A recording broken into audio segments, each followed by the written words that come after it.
On this episode, we'll be reviewing the AKAMATE AMA000C1L dash cam, and that's coming up next.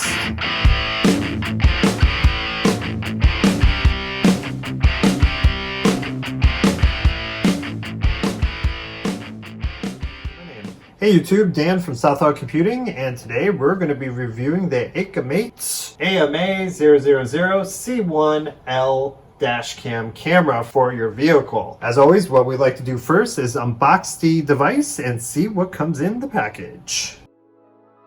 Wow, so just for starters, this thing, it actually comes with an SD card? No way.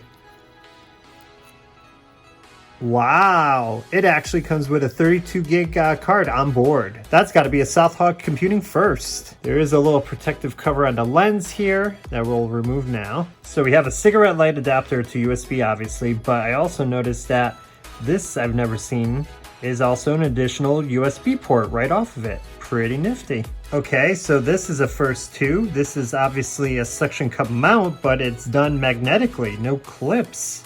Very interesting. And lastly, it comes with a standard computer cable, USB micro to USB-A. Let's take a closer look. Obviously, this lens is not adjustable. It's just for show. On this side, we have the USB reset and power button. We have a plastic coating on the screen. A series of buttons here. We'll figure out probably these are for navigation, mode, and not sure if that's, or maybe that's menu, and then this is mode. We'll find out. We have a play and stop button, the micro SD card slot, and I believe that's it. So let's plug this guy in and see what else we get. Okay, so we've powered on our device. Obviously, it automatically starts recording. The date is way off. Rather interesting LED on the top there, but let's see. How do we get it to stop? Okay, to get it to stop recording, I'm here hitting the far end here for mode. So let's see what we have for menus by clicking the far left button here. So we've seen this kind of menu layout in the past.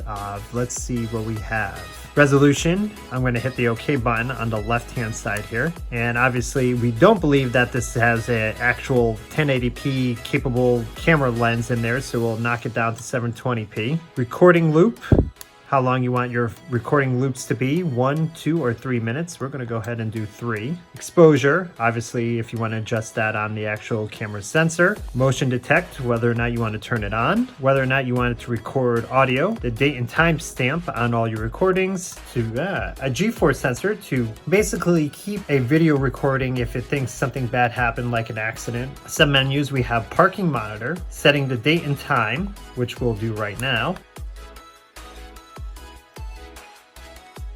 Auto power off, whether or not you want it to turn off when there's no recordings or activities that the device is doing. That's set to 3 minutes by default. Screensaver, whether or not you want the screen to stay on while it's actually actively recording. I don't like to keep it on all the time. We're just going to set that to 3 minutes. Beep sound. Not a big fan of the beep sound. Found it to also drain the battery a lot and also cause slower performance on the actual device, so we're going to shut that off.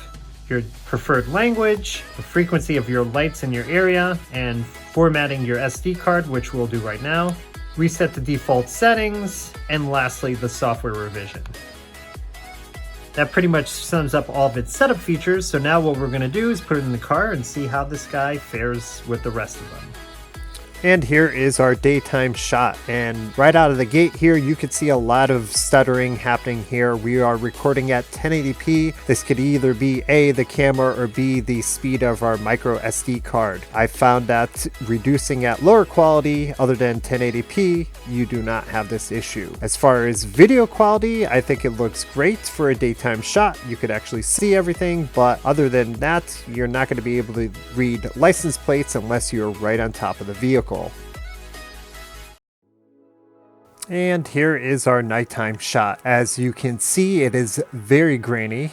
We still have the stutter, unfortunately, because we're recording at 1080p. Just full disclosure here, I am now running LED headlights, so everything will definitely be brighter in comparison to a halogen bulb that you would find in a standard car these days. But yes, at least we could see everything. One of the issues I have with these cheap car dash cams is nighttime recording was atrocious. You could not not see anything even with my enhanced LED headlights. But yes, you could see everything at the very least on what's going on with your recording.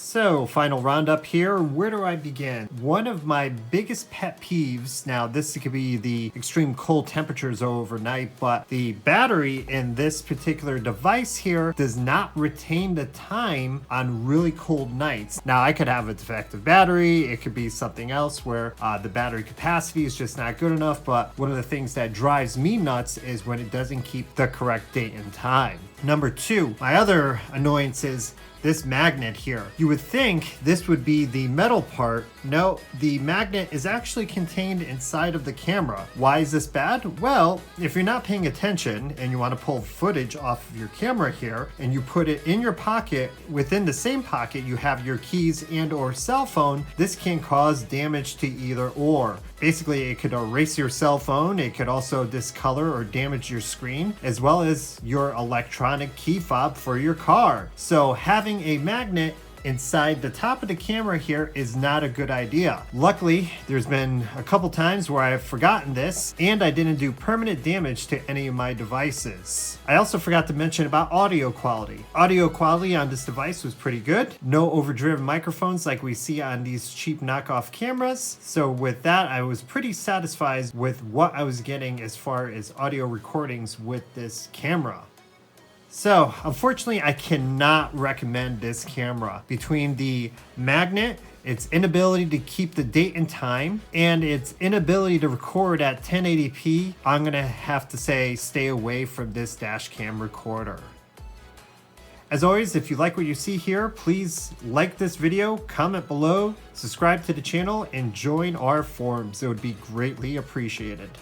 This is Dan from Southpaw Computing, and as always, until the next time.